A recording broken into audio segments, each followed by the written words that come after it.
फल ही शास्त्र प्रमाणाने सांगितलेलं आहे.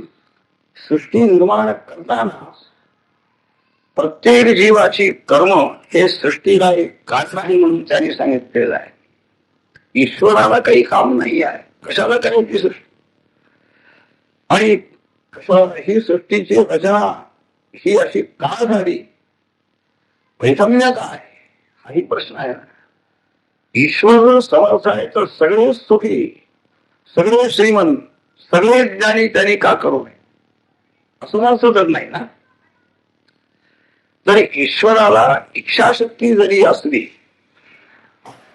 तरी स्वतःच्या इच्छेनं काही सृष्टी रचना नाही.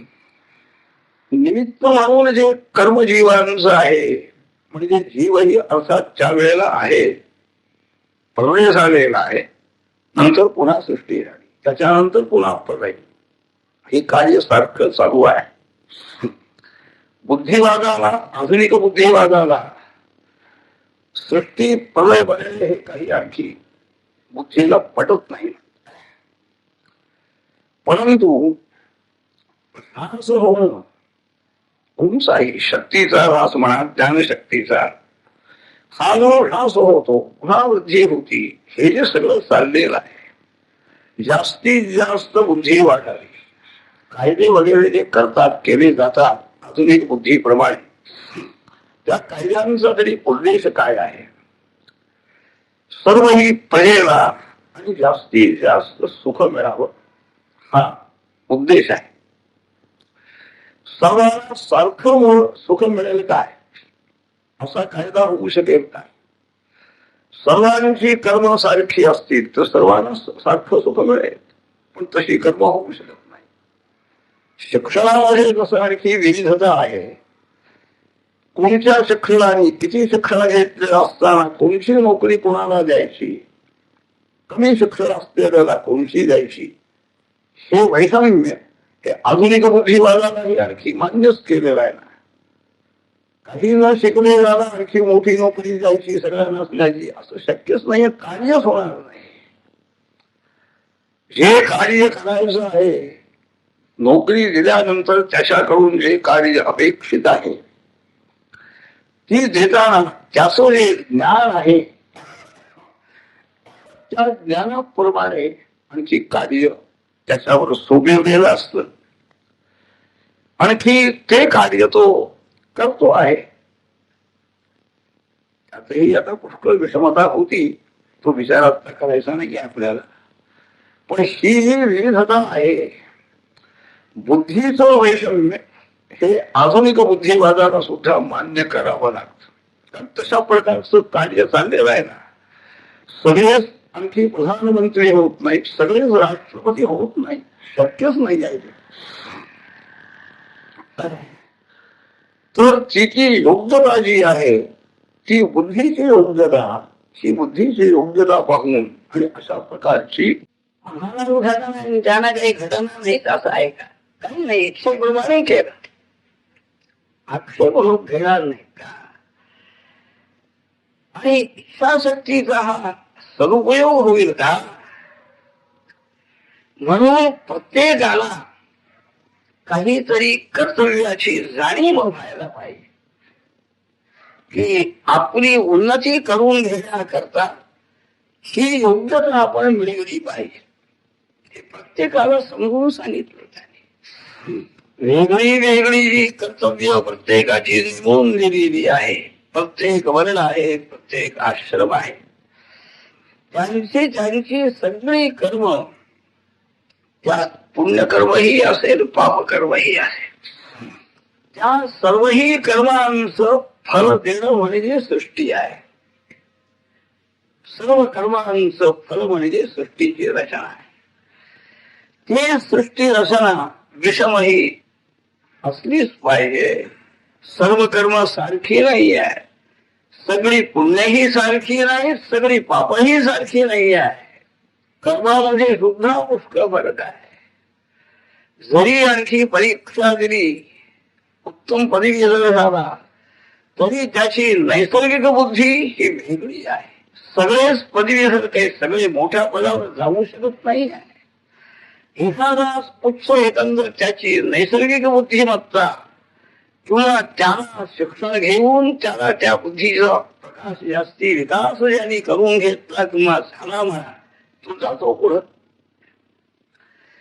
तर ही जी काही विविधता आहे ही विविधता ही अपरिहार्य आहे.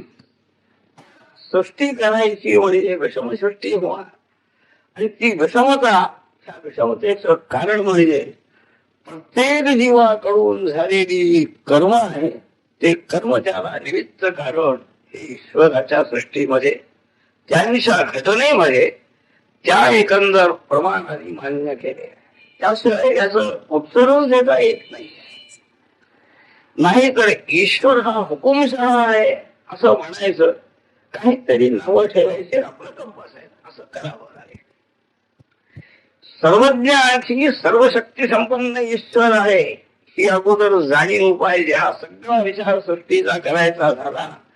सृष्टी करता हा सर्वज्ञ आहे, त्याची शक्ती पूर्ण आहे, काही वाटेल तो करू शकतो.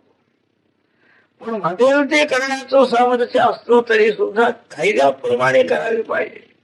प्रत्येक याला कायदा आहे ना, तसंच हे ईश्वराचं शासन, ईश्वराचा जो कायदा आहे तो वेदशास्त्र रूप कायदा आहे. त्याचंही ज्ञान आणखी करून घेतलं पाहिजे. क्रियमान कर्म कशी करावी याकरता हा विचार आहे.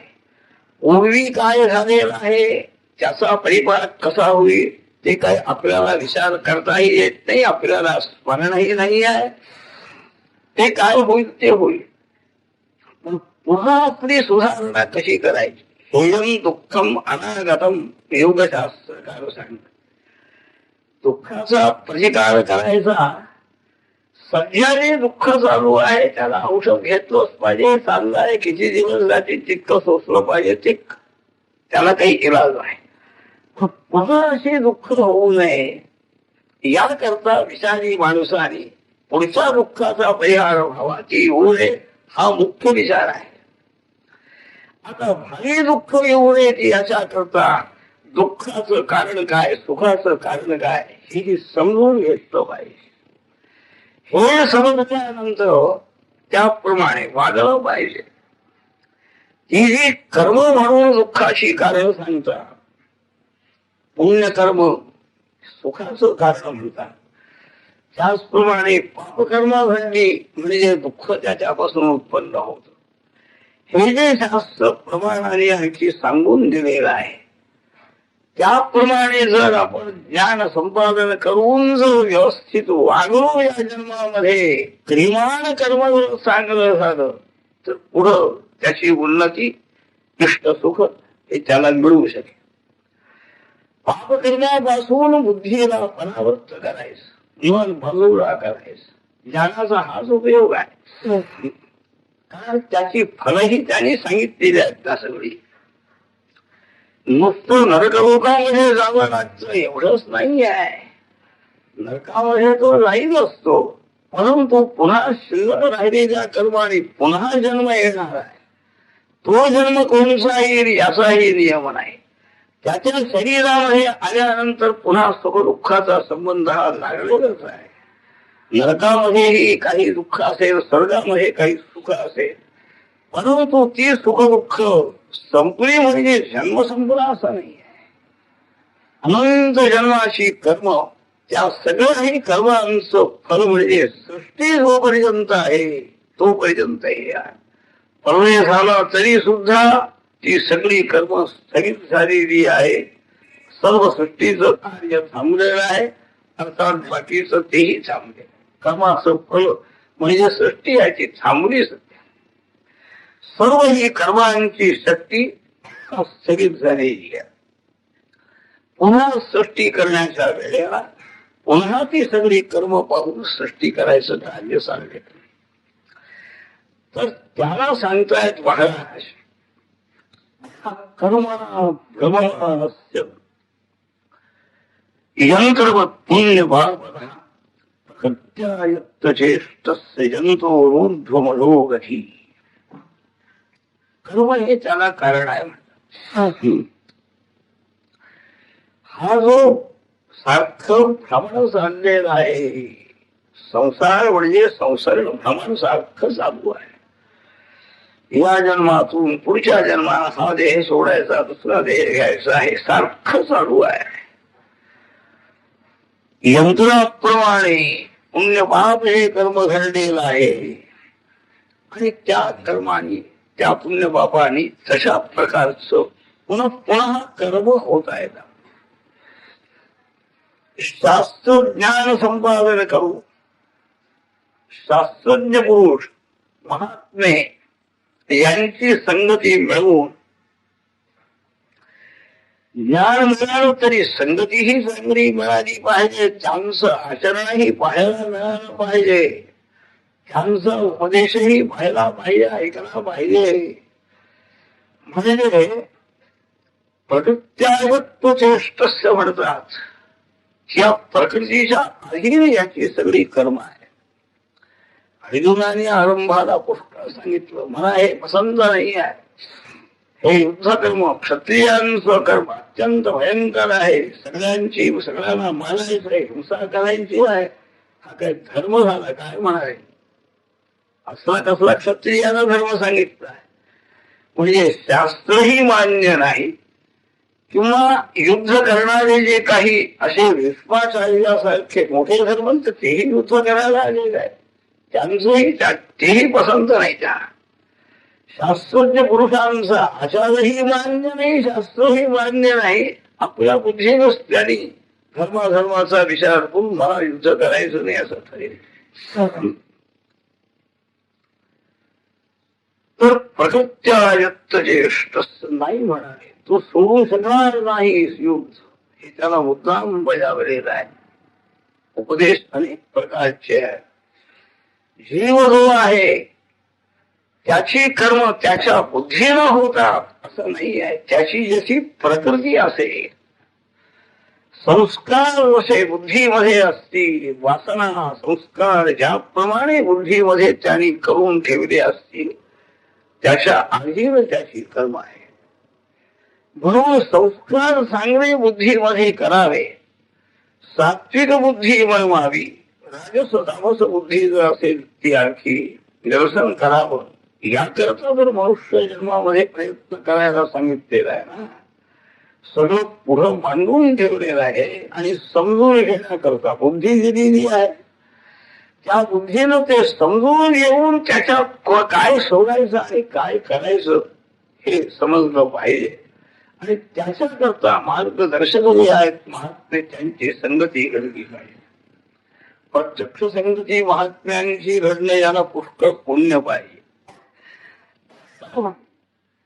ज्ञानेश्वर महाराज, एकनाथ महाराज, संगती घडायची कशी आता आपल्याला, आणि त्यावेळेला ज्यांना संगती घडली ते का सगळेच मुक्त थोडेच झाले, सगळ्यांची बुद्धी सुधारते असंही शक्य नाही. याला काय उत्तर काय द्यायचं. सज्जनांच्या संगतीनं बुद्धी संशोधन होतं हे मान्य करायला पाहिजे. संसर्गजा दोष गुणा भवंती हा सिद्धांत कोणत्याही काळात मान्य केला पाहिजे. जसा संसर्ग असेल, गुण असला तर गुण होती, दोषी पुरुषाचा संसर्ग असला तर दोष वाढते. तर तो जरी संसर्ग मिळाला, संगती मिळाली, तरी सुद्धा काळ उद्धार झाला नाही.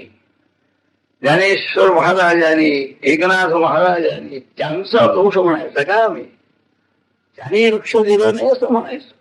त्यांनी किती उपदेश करून ठेवले, तो उपदेश ऐकणं, त्याच्याबद्दल चर्चा करण्याची सोय त्यावेळेला होती. ज्याला खरोखर जिज्ञासा आहे त्यांनी ज्ञानेश्वरी वाचून काय आपल्याला आलेल्या शंका ज्ञानेश्वर महाराजांना सुद्धा तो विचारू शकला असताना, एकनाथ महाराज होते त्यांना विचारायचं होतं नंतर. पण हे कुठं होतं, जिज्ञासाच नाही उत्पन्न. वाचून गायचं, सोडून जायचं, हे जे बुद्धीमध्ये येणारे दोष आहे, आपल्या बुद्धीमध्ये चांगलं ज्ञान झालं पाहिजे, की ज्या ज्ञानामुळे आपलं कर्म हे सुधारलंच पाहिजे. ते ज्ञानच अगोदर होत नाही आणि ते ज्ञान न झाल्यामुळे कर्मामध्ये सुधारणाही होत नाही. म्हणून प्रकृती बदलायची आहे. ही जी प्रकृती आमची राजस तामस प्रकृती झालेली आहे, त्या प्रकृतीच रूपांतर म्हणजे बुद्धितत्व आहे. ही बुद्धी जी आहे तीच प्रकृतीचं रूप आहे. ती बुद्धी सुधारणा करायची आहे. तो बुद्धीचा विकास कोणता करून घ्यावा हे समजून घेण्याकरता आणखी सज्जनांचा आश्रय सांगितलेला. जरी शास्त्र प्रमाण कायद्याचं ज्ञान काही सगळ्यांना नसतं, परंतु वकील जो असतो त्या वकिलाचा मुद्दाम आणखी संबंध ठेवावा लागतो आपल्याला. तो वकील त्या कायद्याचा अभिप्राय काय आहे, मर्म काय आहे, रहस्य काय आहे, हा कायदा आम्हाला अनुकूल कसा आहे सगळं स्पष्ट करून सांगू शकतो. आपल्याला ते काही कळत नाही आहे, म्हणून न्यायाधीश त्याप्रमाणे निर्णय देऊ शकतो. जरी दोष झालेला असला तरी सुद्धा हा दोष खरा नाही, खोटा आहे वगैरे सिद्ध करण्याचं कार्य त्याच्या वकिलाच्या बुद्धीच आहे आणि ते कायद्याप्रमाणेच त्याला करावं लागतं. तस हे जे महात्मे आहे यांची संगती ही आपल्या बुद्धीची सुधारणा विकास करण्याकरता जरूर आहे.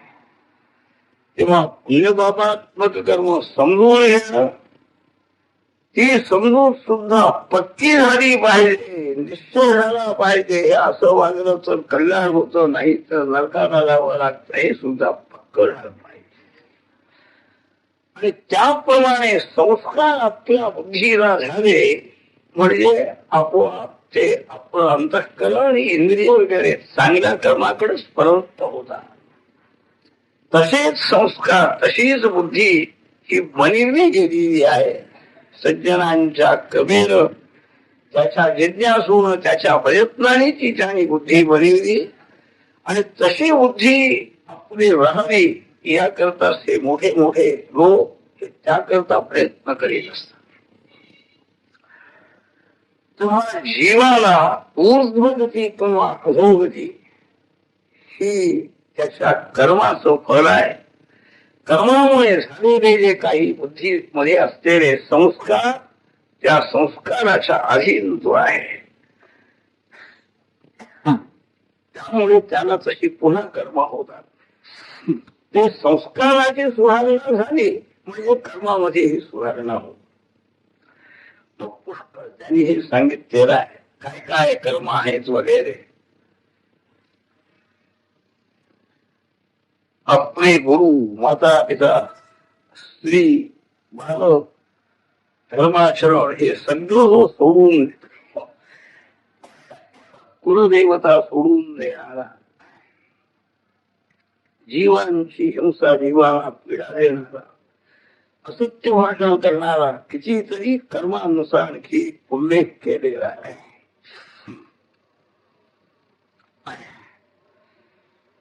त्याचप्रमाणे अतिथी, त्या अतिथीला आणखी सोडून देणारा, अतिथीला घालविणारा, त्याचप्रमाणे देव, तीर्थ, वेद, शास्त्र वगैरे सज्जन यांची निंदा करणारा, असे अनेक जे आणखी दोष आहेत. त्या दोषामुळे आणखी नरकं भुक्त्वा संघात योनिगाः, मृत्यूनंतर त्यांना ह्या सगळ्या पापाचं फळ भोगण्याकरता नरकाला जावं लागतं आणि नंतर ते अशा अधोगतीमध्ये प्राप्त होतात.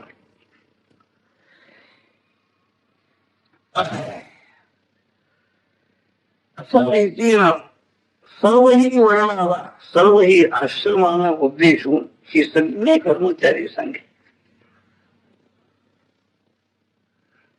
जीव जाती विकास संति नरकाः एकविंशतिः तेषु श्रेष्ठाः जीव पाप विभागाः अंतकाले. जितक्या जीवांच्या योनी आहेत 84 लक्ष जीवांच्या योनी आहेत सांगितलेल्या आहे. जाती इतक्या जाती आहे, सृष्टी इतकी मोठी आहे.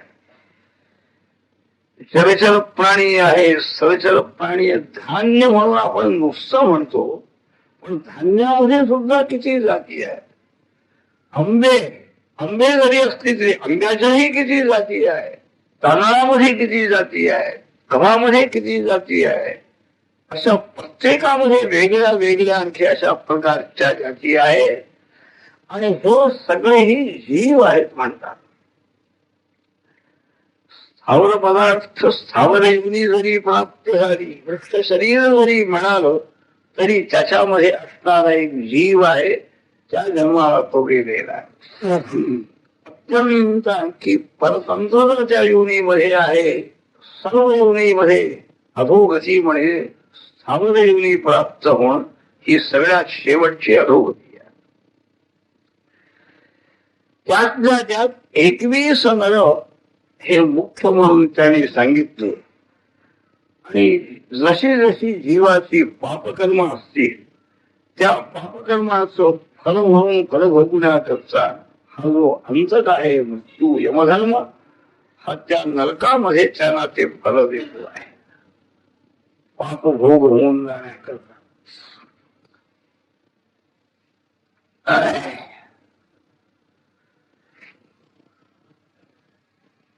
याप्रमाणे या जन्मातून म्हणजे मृत्यू आल्यानंतर नरकाला जाणं. नरकातून सुद्धा तिथं फलभोग घेऊन पुन्हा या ठिकाणी जन्माला यायचं. ते सुद्धा जन्म म्हणजे अनेक आहे. भूत प्रेत पिशाच शाही योनी सांगितलेल्या आहे. पिशाच योनी आहे, भूत योनी आहे, कितीतरी प्रकार आहे. गुरुना किंवा श्रेष्ठ पुरुषाचा जर आणखी अवमान केला तर ब्रह्मराक्षस योनी प्राप्त होती. असे अनेक जन्म त्यांनी सांगितले. चोरी, त्या चोरीचे प्रकार कितीतरी सांगितलेले आहे. सुवर्ण चोरी करणारा, त्याचप्रमाणे फलपत्राची चोरी करणारा, अन्न चोरी करणारा, जल चोरी करणारा, असे प्रत्येकाचे जन्म त्यांनी सांगितलेले आहेत. त्याचप्रमाणे अशा अनेक योनीमध्ये जन्माला राहून आणि शेवटी पुन्हा जन्माला आल्यानंतर पुन्हा रोग निर्माणे उत्पन्न होत. अनेक पाप झालेली असतात. नरकामध्ये गेल्यानंतर सगळी पाप संपत असं नाही आहे. अनेक कर्म शिल्लक आहेत ते आहे. ईश्वराच्या सृष्टीमध्ये हा एक मोठा विशेष आहे. जेवढे दोष झाले, एवढी पाप झाली असतील, त्या सर्वही बाधकांचं फळ हे त्याला मिळतं. नाही तर कर्म संपली, कर्म सुटली, सोडून दिली असं म्हणावं लागेल. या ठिकाणी काय आहे की एक खून केला म्हणजे त्याला फाशी दिलं हे शिक्षा आहे. फाशी दिली म्हणजे संपला असं समज. आणि ज्याने 4 खून 10 खून केले असतील त्याला बाकीचे खून माफ झाले असं समजावं लागेल. उत्तर काय ना, बाकीच्या खुनाची शिक्षा न्यायाधीश केव्हा देणार आणि कशी देणार? मेल्यानंतर, फाशी दिल्यावर. म्हणजे ते त्याचे जे दोष हे संपलेले आहेत, गेलेले आहेत असं मानावं लागेल. ईश्वराच्या सृष्टीमध्ये कर्माची शक्ती जी त्यांनी मानलेली आहे, त्या कर्मशक्तीनं पुन्हा तो जन्माला जातो आहे. नरकामध्ये जाऊन ते तर फळ आहेच आहे. त्यातूनही पुन्हा केलेले दोष जे शिल्लक राहिलेले ते भोगण्याकरता पुन्हा त्याला जन्म प्राप्त हो. आणि त्या जन्मामध्ये नाना प्रकारची दुःख आहे. रोग, अनेक प्रकारचे रोगही होत आहेत. असं त्या रोगांचंही वर्णन केलेलं आहे. तो ब्रह्मणा गोष्टी स्वर्ण पुस्तका पहा. जन्मांधो विश्वासघाती ओमी गंडी गणास्थ. एक एक पापकर्माचं त्यांनी वर्णन केलेलं आहे. महाराज स्वतः सांगतायत. ब्रह्महत्या करणारा क्षयरोगी होतो म्हणतात. सुवर्ण चोरी करणारा कुष्ठरोगी, पुस्तक चोरी करणारा हा जन्मांध होतो, विश्वासघाती जन्मांध होतो. आणि गंडी गंधार्थ गणार्थ गणद्रव्य जे आहे तस्ती होणं, विश्वस्त होणं फार अतिशय भयंकर कर्म आहे. कारण ते सगळ्यांचं मिळून द्रव्य असताना ते सर्वांचं मिळून द्रव्य जे आहे त्याची व्यवस्था अत्यंत आणखी अर्थ शुचित्वाने झाली पाहिजे. सगळ्या शुचित्वामध्ये सर्वेषामेव शौचानाम अर्थ शौचम विचक्षणे स्मृतिकार सांगतायत. अर्थशुद्धी सगळ्या शुद्धीमध्ये फार मोठी आहे. जो अर्थशुद्धी ज्याच्याजवळ आहे तोच खरा शुद्ध आहे. नुसत्या आपल्या बाहेरनं शरीर आणखी शरीराला सावड लावणं हे लावणं ही शुद्धी नाही आहे. तर गणार्थ गणद्रव्य सोडणारा त्याला गंडमाळा रोग होतो म्हणून सांगतात. का झाले रोग वगैरे काही सांगू शकत नाही. औषध देतात लोक, पण औषधाने सगळे रोग सुधारणा होती असंही नाही आहे. जे औषधाने सुधारले जात नाही तर औषध देणारा तोही ज्ञानी आहे. पुष्कळ रोगी त्याच्या हातातून बरे होऊन गेलेले असतात. मग ते जे औषधाचं शास्त्र आहे तेही चुकलं असं म्हणता येत नाही. मग या औषधाने जो रोगी बरा झाला तो दुसरा रोगी, तो जो रोगी असताना तेच त्याला औषध दिलेलं असताना का बरा होत नाही, तर हे त्याचं काही कर्माचं फळ आहे असं मानावं लागतं. अन्यार्थ वस्त्र जागृती हुआ असे अनेक दोष सांगितले महाराजांनी आणि शेवटी त्याला सांगितले आणखी दोष कनक आणखी कामता. ह्या दोघांच्या संबंधाने दोष उत्पन्न होत आहे. तर ते दोष सगळे दूर करण्याकरता काय उपाय आहे म्हणून यांनी विचारलं. त्रिविक्रम भारतीने विचारलं. त्याकरता महाराज प्रायश्चित्त सांगतात. अवताराचं हेच प्रयोजन आहे. आचार व्यवहार आणि प्रायश्चित्त. आचार कसा असावा हे ते शिकवत आहे. अवतार घेऊन भगवंताचं हे कार्य आहे. सगळ्यांना आचार व्यवस्थित कसा असावा, कसं वागावं हे शिकायचं. व्यवहार कसा करायचा हेही शिकवायचं आहे. त्या ब्राह्मण स्त्रीला तो पिशाच्य झालेला आहे, पिशाच्याला समजून सांगितलं, ब्राह्मण स्त्रीला समजून सांगितलं. शास्त्रीय व्यवहार आहे तो. त्या व्यवहाराप्रमाणे केलं म्हणजे तूही पिशाच्य योनीतून मुक्त होशील, ब्राह्मण स्त्रीही मुक्त होईल. हेही शिकवावं लागेल. आणि झालेले जे दोष आहे ते दोष जाण्याकरताही आणि हे उपाय आहे. प्रायश्चित्त म्हणून हा स्वतंत्र उपाय आहे. ते प्रायश्चित्त कोणतं घ्यावं, काय घ्यावं हे सगळंही सांगण्याकरता अवतार झालेले आहे. आचार व्यवहार आणि प्रायश्चित्त शिकवण्याकरता अवतार होत असतात. तर गुरु महाराज सांगत आहे पश्चात्तापे संशुद्धी प्रायश्चित्ताधिक पुन्हा. एक आपण केलेला जो दोष आहे, अपराध जो आहे, त्याबद्दल आपल्या मनाला जर पश्चात्ताप झालेला असेल तर शुद्ध होतो. अगदी संसारासक्त जरी असला तरी संतांची भेट झाली, आणखी त्याचं सुख पूर्वीचं असेल, त्याला जर पश्चात्ताप झाला किती माझं आयुष्य फुकट गेलं, काय गेलं, आता कसं उद्धार कसा होईल, ह्या विवेकाने जर त्याला वैराग्य उत्पन्न झालं तर त्याचे संस्कार बदलत आहे आणि तो पुन्हा चांगल्या मार्गाने जातो आहे. अजामिला सारखा आणखी त्या विष्णुदूत आणि यमदूत यांचा संवाद नुसता त्याने ऐकला, तेवढी संगती संतांची झाली. त्यामुळे इतक्या वर्षाचा म्हातारा सुद्धा तिथून उठला, हरिद्वारला गेलेला आहे तिथं, आणि त्याने भगवंताचं नामस्मरण म्हणा तपश्चर्या केली आणि तो मुक्त झालेला.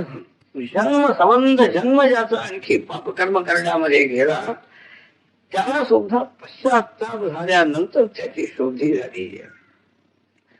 आणि नंतर प्रायश्चित्त वगैरे सांगितलेली आहे.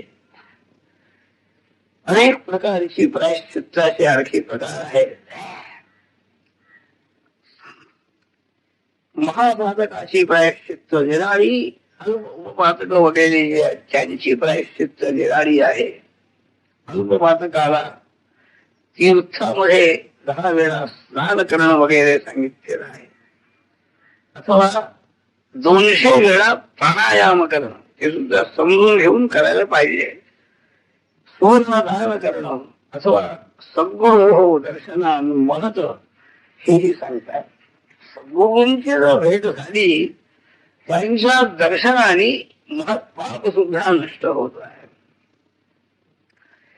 प्रायश्चित्त कर्म म्हणजे फार कठीण आहे ना, धैर्य पाहिजे. प्रजापत्य प्रायश्चित्त होई जे सांगतायत, त्र्यहं दिवा त्र्यहं सायं त्र्यहं अद्यात् अयाचितम नाद्यात् त्र्यहं कार्यकृच्छो यतदायत्रिकायमा. प्रजापत्य प्रायश्चित्त पापक्षया करता म्हणून 12 दिवसाचा असते. पुन्हा 12 दिवस. 12 दिवसामध्ये 3 दिवस दिवसा जेवायस, रात्री नाही. 3 दिवस सायंकाळी म्हणजे रात्री जेवायस. 3 दिवस अयाचितन, कोणी आणून दिलं तर घ्यायचं, नाही तर नाही. आणि 3 दिवस नाद्या उपोषण करायचं. असं 12 दिवसाचं एक, पुन्हा 12 दिवस. असं हे जे प्रायश्चित्त कर्म आहे याला किती धैर्य पाहिजे. कदाचित हे होणार नाही तर अयुत गायत्रिका जपा हा त्याचा प्रतिनिधी म्हणून सांगतोय. 10,000 गायत्री मंत्राचा जर जप केला अथवा त्याच्या योगाने गत वगैरे घेऊन सहस्र हवन जर केलं तरी अल्पपातकानुसार नाश होत. गोदान आहे वगैरे ही सगळी सांगितलेली आहे. त्यानंतर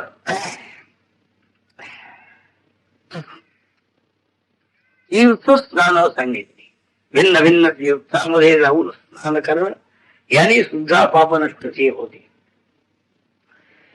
मंत्र जपाने सुद्धा आणखी दोष जातो. लक्ष संख्यात गायत्री जपान मद्यप संस्कृती. मद्यपान करणं हा इतका भयंकर दोष असं कारणाने महापापामध्ये घातलेला आहे. 16 पान म्हणजे आता तर इतकं त्याला हे झालेलं आहे की सगळा त्याच्यामध्ये त्याला पाप समजतच नाही. अशी बुद्धी इतकी बदललेली आहे.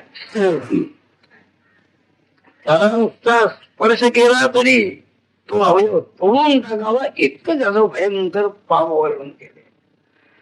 तर त्या दोषातून मुक्त होण्याकरता आणखी 1 लक्ष गायत्री मंत्राचा जप केला म्हणजे तो दोष जातो. पण पश्चातापही त्याच्या जोडीला पाहिजे. त्याचा जप केला म्हणजे दोष गेला, पुन्हा सुरापान करायला हरकत नाही असं जर म्हटलं तर काय करायचं. म्हणून पश्चातापही जर असेल तर पुन्हा प्रवृत्ती होणार नाही.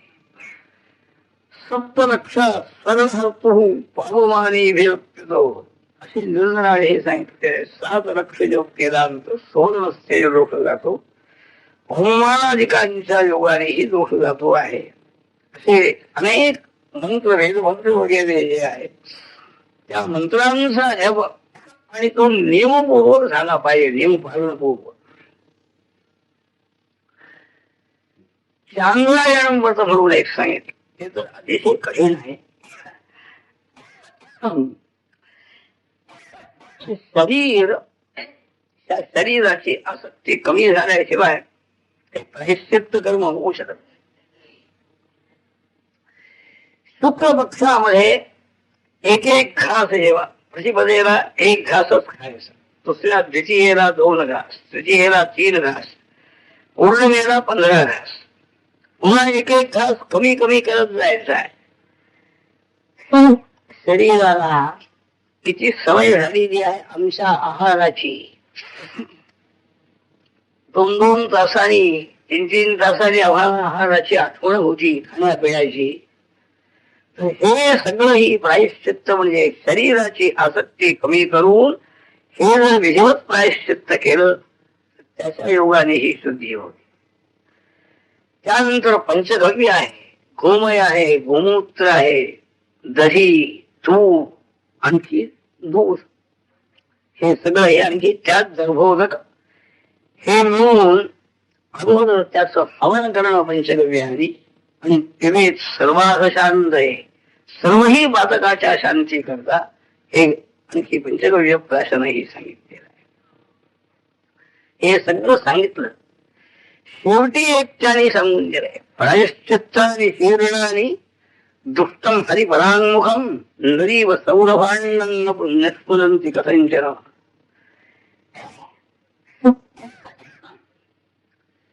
प्रायश्चित्त कर्म ही वेदानी शास्त्राने सांगितलेले आहेत पाप झाल्याकरता. परंतु ती प्रायश्चित्त कर्म जर तो प्रायश्चित्त घेणारा हरिपराङ्मुख असेल, हरिभक्ती जर त्याच्या मनामध्ये नसेल तर त्याला ती पवित्र करू शकणार नाही. म्हणून भक्तीचं सहाय्य हे कर्मकांडाला सुद्धा भक्तीचं सहाय्य सांगितलेलं आहे. कर्म आणि भक्ती समुच्चय असला पाहिजे असा शास्त्र सिद्धांत आहे. याप्रमाणे त्रिक्रमांना हा सगळा विधी महाराजांनी सांगितला.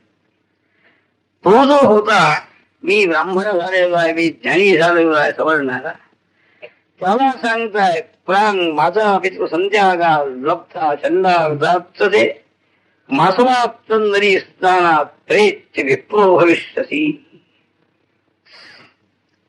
पूर्वीच्या जन्मात तू आई बापांना आणखी सोडून दिलंस म्हणाले आणि येऊन दुसरीकडे जाऊन राहिलास. हा दोष कसा झालेला आहे, त्यावरून या जन्माला तो आहे. तुझं सगळं ज्ञान नसतं. त्याच्याकरता प्रायश्चित्त म्हणजे भीमाच्या संगमावर रोज एक महिनाभर तू स्नान कर श्रद्धेनं, म्हणजे पुन्हा पुढच्या जन्मात तू व्यक्त होऊ शकणार. याला कसं ते पडलं, याला वेदशास्त्र ज्ञान झालेलं आहे. महाराज हे वेदशास्त्राप्रमाणेच सांगतायत. ते काय आपल्या बुद्धीनं स्वतंत्र काही आपल्या कल्पनेनं सांगत नाही, परंतु आपल्या सोयी करता आहे तो म्हणतो आहे. योजयमा तद्रक्पूतंध्यादिषु. मला म्हणायचं ज्ञान सगळं आहे. तुमच्या दृष्टीनं तुमच्या दर्शनाने मी तर पवित्र झालेलो आहे, इतकी योग्यता मला मिळालेली आहे, मग मला ब्राह्मण म्हणायला काय हरकत आहे, असा त्याचा प्रश्न आहे. त्यावेळेला गुरु महाराज सांगितलं रेहस्ते असंस्कृतो अशुचिः वदन्ति पतितन्नत्वाम अन्यत्वं कथं त्वया. तुला सगळं माहिती आहे, तो सगळं समजतोय असं सांगून दिलं नाही. त्यांनी सांगितलं महाराजांनी, तुझा देह वेगळा आहे म्हणाले. देहाच्या आश्रयाने सगळ्या जाती वगैरे सगळ्या आत्मस्वरूपाला काही जाती नाही, काही नाही. परंतु देह जो ज्या देहाच्या ठिकाणी आत्मा आलेला आहे त्या देहाच्या प्रमाणे त्याला वागावं लागतं. किंवा जन्माला आला त्याच जातीमध्ये तू वाढलेला आहे, संस्कार काही झालेले नाही, अशा दृष्टीनं तुला हे कसं होईल. विश्वामित्राची कथा त्याने सांगितली. विश्वामित्राला ब्रह्मर्षी व्हावं, देवऋषी व्हावं अशी इच्छा उत्पन्न झाली आणि कर्माने मी होणार असं म्हणाला. मी आणखी प्रयत्न करणार, तपश्चर्या करणार आणि मी ब्रह्मर्षी होणार, देवऋषी होणार. तपश्चर्या करणारा निग्रही विश्वामित्र म्हणजे मोठे. देवाला सगळ्यांना त्यांनी विचारलं, तुम्ही सांगा मी ब्रह्मर्षी आहे, देवऋषी म्हणून मला मान्य करा. ते म्हणाले आमचे गुरु महाराज वसिष्ठ ऋषी आहे, त्यांनी जर मान्यता दिली तर आम्ही तुम्हाला देवऋषी म्हणू. वसिष्ठांनाही विनंती. ते म्हणाले पुढच्या जन्मात तो होऊ शकेल, तपश्चर्या कर म्हणाले. वसिष्ठांची सगळी मुलं त्यांनी म्हणून टाकलेली आहे आणि वसिष्ठांनाही मारण्याकरता आलेला असताना मग त्याला विचार उत्पन्न झाला, पश्चाताप झाला. या ब्राह्मणाला ऋषीला मारलं म्हणजे ब्रह्महत्या घडेल म्हणाले. म्हणून मग काय करावं म्हणून विचारलं. तपश्चर्या कर म्हणाले. तपश्चर्या करायला विश्वामित्र ऋषी झाले गेले खरे, पण ती इंद्राने मेनका ठेवली जायची. ते सगळं तप 60,000 वर्ष केलेलं तप सगळं गेलं. पण पुन्हा त्यांनी तपश्चर्या केली. तपश्चर्या केली, आत्मते क्षात्र शरीर संबंध आणखी दग्ध करून टाकलं.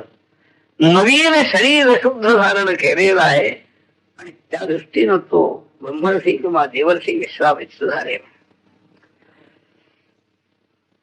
भगवांतरे तेस्तु ब्रह्मत्वं गच्छतेस्तु सुंदरा म्हणाले घरी, पुढच्या जन्मात तू ब्राह्मण होशील. तरी तो ऐकत नाही आहे. लोखंडाचं सोनं झाल्यानंतर पुन्हा लोखंड कसं होईल म्हणाला तो.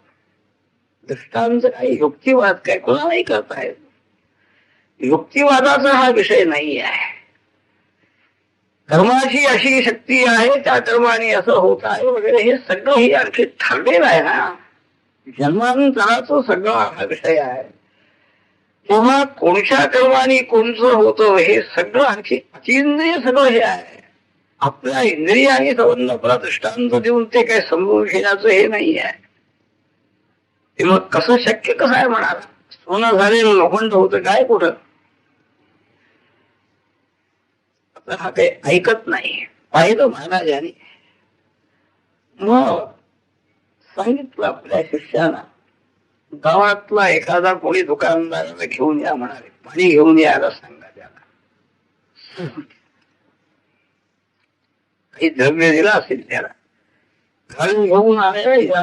अंगावर घाल म्हणाले, घाले हो. संबंध त्याच्या डोक्यावरून घालून पाणी घातलं आणि एकदम त्याची बुद्धी एकदम बदलली. कारण आतापर्यंत काय होतं, महाराज सांगत होते, हाही वादविवाद करत होता. त्याची बायका म्हणून तिथं आली ना घरातून, काय झालं इतक्या वेळ झाला का आले नाही.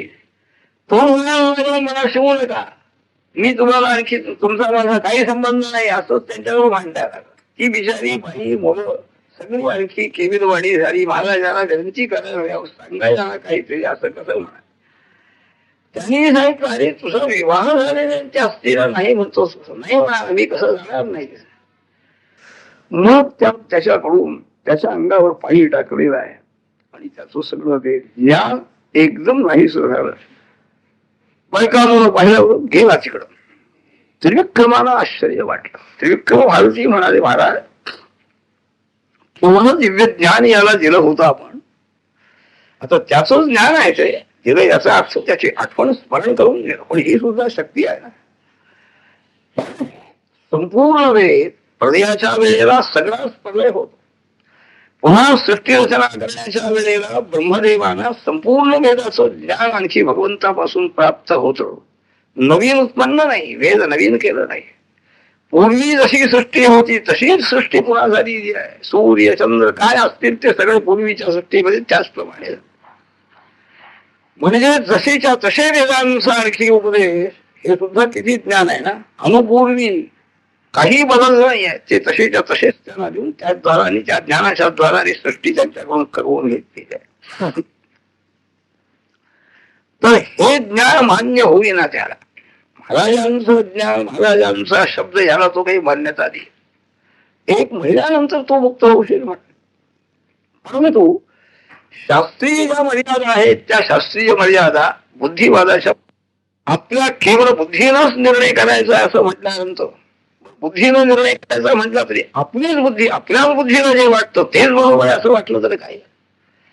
सांगणारे सज्जन लोक, महात्मे, अतींद्रिय ज्ञान ज्ञान आहे, त्यांची सुद्धा बुद्धी असते की बुद्धी आम्हाला मान्य होत नाही ना. हा एक आग्रह वाटताय तेच बरोबर. त्यामुळे त्याचा उद्धार होण्याची वेळ आलेली होती. सामान्यतः लोकांमध्ये समजणं किंवा लोकांमध्ये उद्धार होणं हा एक निराळा विषय आहे. परंतु शास्त्रदृष्टीनं तो ह्या जन्मातून कायमचा मुक्त होणार होता. हे आणखी सिद्धांत अनुभवी अशा प्रकारच्या महात्म्यांनी त्याला सांगितलं होतं. परंतु त्याची बुद्धी स्त्री पुत्रांनाही सोडायला लागला. म्हणजे विचित्रच परिस्थिती निर्माण झाली. त्या दोन ब्राह्मणांना शासन केलं याच्या द्वाराने, हा गुण आणखी उत्पन्न झाला, हा घरदार सोडायला लागला. म्हणून महाराजांना ते करावं लागलं. तर महाराज म्हणतात, त्यांनी श्रीमुक्तम भारती विचारलं, महाराज इतकं याला दिव्य ज्ञान मिळालेलं असताना नुसतं स्थान घातल्याबरोबर कसं गेलं, कसं गेलं, काय गेलं, जास्ती काही त्यांनी सांगितलं नाही. त्यांनी एक निराळाच विषय मांडला. क्षुप्तम भस्म अर्पितम ज्ञानम विनष्टम क्षालनात पुसत या भस्मप्रभा वामदेवो महामुनी. याच्या अंगावर म्हणाले आम्ही अभिमंत्रण करू, भस्म प्रोक्षण केलं, भस्म टाकलं होतं म्हणाले. त्यामुळे त्याला ज्ञान झालं. स्वतःकडे काही घेत नाही. शरीर प्रवशच कर म्हणजे तुझा दोष जाईल, हे सगळं कर्ममार्ग त्या जीवाकडून करवायचं, आणखी त्याचं त्याला फळ मिळालं असं नाही. हे फळ ईश्वराच्याच कृपेचं फळ आहे, महात्म्यांच्याच कृपेचं फळ आहे, अशी बुद्धी भूल देत नाहीत ते. हीच त्यांची माया मोठी आहे, विरक्त. याला सांगताय भस्माचा प्रभाव आहे म्हणाले, आणि आहे शास्त्रामध्ये भस्म प्रभाव वर्णन केलेला आहे. आणि तो आता त्रिविक्रम भारतीला महाराज सांगताय. वामदेव नावांचे एक मोठे ऋषी संचार वनामध्ये करतायत. क्रौंचारण्यामध्ये ते संचार करीत असताना तिथं एक ब्रह्मराक्षस राहत होता म्हणाले. तो ब्रह्मराक्षस अतिशय आणखी भूक तहान कधीच त्याची आणखी शांत व्हायची नाही. पशु काय, पक्षी काय, माणसं काय केले म्हणून त्याला मारायचं, मांस खाऊन करायचं. वामदेव ऋषी आलेले आहे आणि लगेच तो धावत गेलेला आहे. त्याला धरलं, त्याने मारायचं, आणखी मांस भक्षण करायचं. परंतु वामदेवांच्या शरीराचा स्पर्श होण्याबरोबर एकदम त्याची बुद्धी बदलली. काही काही सृष्टीमध्ये असेही पदार्थ आहे, उद्धार करायचा आहे ना, तेव्हा असेही महात्मे जगामध्ये आहे की ज्यांच्या शरीराचा स्पर्श, ज्यांची केवळ दृष्टिपात, केवळ यांनी सुद्धा आणखी त्याची बुद्धीचं परिवर्तन होऊ शकतं. ते त्यांनी मिळवलेले सामर्थ्य, तपाचं सामर्थ्य आहे, सगळ्या धर्म सामर्थ्य, धर्माचरणाचं सामर्थ्य त्यानुसार आहे. तेव्हा वामदेवांच्या शरीराचा स्पर्श झाला आणि इतकाच अत्यंत शांत झालेला आहे, क्रोधात्कशा गेली त्याची. आणि आपल्या अनेक जन्माचं स्मरण त्याला झालेलं आहे. याला जसं आणखी त्या पतिताला 7 जन्माची आठवण झाली ना, ती बंद झाली होती, ती करून दिली, महाराजांनी करून दिली अशी बुद्धी झाली नाही त्याला. या माझा आहे आणि मीच ज्ञानी आहे आणि हे बरोबर आहे असंच तो आणखी वादविवाद करू लागला. त्याप्रमाणे यालाही आपल्या 25 जन्माची आठवण झाली. या ब्रह्मराक्षसाला तो आपल्या पहिल्या 25व्या जन्माची हकीकत सांग.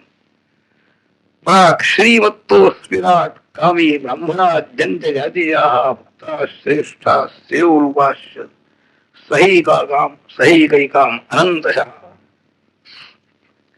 25व्या जन्मामध्ये याच्या पूर्वी मी म्हणाले राजा होतो, दोषही तसा संपत्ती आहे, सत्ता आहे, आणखी अत्यंत विषय वासना अत्यंत आहे, त्याचा निग्रह नाही, काही नाही. संपत्ती सत्ता असल्यानंतर निग्रहाकडे बुद्धी कशी जाईल? देवांचा उद्धार होतो की नाही, देवांना परमार्थाचा अधिकार आहे की नाही, असा एक विचार मांडलेला आहे सूत्र भाष्यामध्ये. असतो अधिकार आहे पण फार कमी. तो सगळी अनुकूलता आहे ना, पुण्याचं फळ भोगण्याकरता ते देव झालेले आहे, काही कमी नाही. पुष्कळ आणखी विषय आहेत आणि सगळी अनुकूलता असल्यामुळे ते इकडं कशाला येतील, कशाला. आपण याच्यातून आणखी दुसरीकडे आपला एक मार्ग आहे, याच्यापेक्षा जास्ती निराळं सुख ही कल्पनाच येत नाही. या सुखाबद्दल वैराग्यही उत्पन्न होत नाही. मनुष्याचं सुख आणि देवांचं सुख याच्यामध्ये कितीतरी अंतर आहे ना. स्वर्गसुखाचं वर्णन करताना, स्वर्ग सुखाचं वर्णन करत असताना यन दुःखो न संभिन्नम न जग्रस्तम अनंतरम अभिलाष उपनीतंच तत्सुखम स्वपदास्पद, ही स्वर्गसुखाची व्याख्या शास्त्रकारांनी केली. दुःख बिलकुल नाही, पूर्ण अगदी उत्तम सुख आहे. मग पुढेही दुःख नाही, हा दुःख नाही, तुझ्याबरोबर नाही, कधीही नाही, दुःखाचा काळच येणार नाही. आणि दुसरी गोष्ट म्हणजे अभिलाष उपनीतम, मनामध्ये जी इच्छा होण्याचा अवकाश, अभिलाष समकारण उपनीत, इच्छा झाल्याबरोबर ती सुखाची साधना प्राप्त होत आहे. अशी या आणखी लोकांमध्ये रचना आहे, सुख मिळण्याची आणखी व्यवस्था अशी जिथं केलेली आहे. अशी स्थिती असताना हे सुख उभा चांगलं नाही, नश्वर आहे, सोडून द्यावं, दुसरं आणखी कोणतं तरी ईश्वराचं भजन करावं, ते सुख अशी त्यांना इच्छा कशी होईल म्हणा. म्हणून जास्तीत जास्त म्हणजे देवाना इच्छा होत नाहीये. वैराग्य तर शक्यच नाही, सगळी अनुकूलता असताना, अनुकूल परिस्थिती असताना वैराग्य उत्पन्न होणं म्हणजे ही एक स्वतंत्र ईश्वराची कृपा आहे. सुदामजींना पूर्वी वैराग्य होतच, काहीच नाही, घरात नाही, अन्न नाही, वस्त्र नाही, काही नाही, वैराग्य आहे, प्रारब्धाने असं समजून राहील. पण भगवान कृष्णांच्या प्रसादाने सगळी अनुकूलता झाली, सगळी संपत्ती आहे, संतती आहे, त्याचप्रमाणे नोकर साखर मिळाले, सगळे दागदागिने स्त्रीच्या इच्छेप्रमाणे तिला मिळाले, सगळं झालेलं आहे. पण त्यावेळेला सुद्धा त्यांच्या मनातलं वैराग्य गेलं नाही, ही खरी कृपा आहे.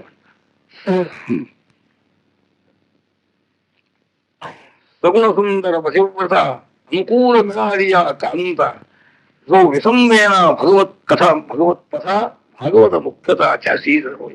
नाथ महाराज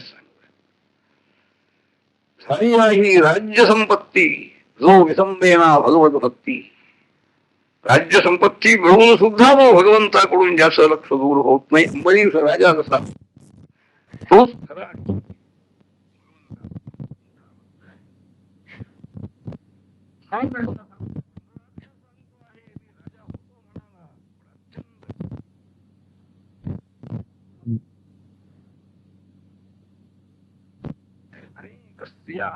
की त्यांच्या बरोबर माझा संबंध आलेला आहे, कितीतरी अडखेला बलात्काराने आणायचं, पैसे देऊन आणायचं, अशा अनेक स्त्रिया त्यांचा आणखी संसर्ग झालेला आहे. सगळ्या माझ्या राष्ट्रात राहणारे हो आपल्या आपल्या स्त्रियांना घेऊन दुसरीकडे दुसऱ्या प्रांतात राहायला गेले म्हणाले. काय होईल हा राजा, काय करी याचा नियम असं काल गेला, किती दिवस राहणार, तारुण्यही किती दिवस आहे म्हणाले. त्या आवेशामध्ये आणखी त्या विषयासक्तीमुळे पुढची कल्पना आपल्याला येत नाही आहे. एकदम रोग शरीरामध्ये अनेक रोग झाले, शत्रूने येऊन राज्य हरण केलेलं आहे, आणखी म्हणतो मला मृत्यू होऊन आलेला आहे. सध्या माझ्या पितराशी सहवर्तमान अनेक नरकामध्ये आणखी मला दुःख भोग घ्यावा लागला, आणि मग याशी जन्म आलेला आहे. प्रेतः व्याघ्रः अजगरः सानार्कः, लांडगा झालो, डुक्कर झालो, सरण झालो, पुत्र झालो, किती जन्म कोढा झालेलो आहे. असे अनेक जन्म भोगता भोगता हा शेवटचा जन्म म्हणजे ब्रह्मराक्षस झालो.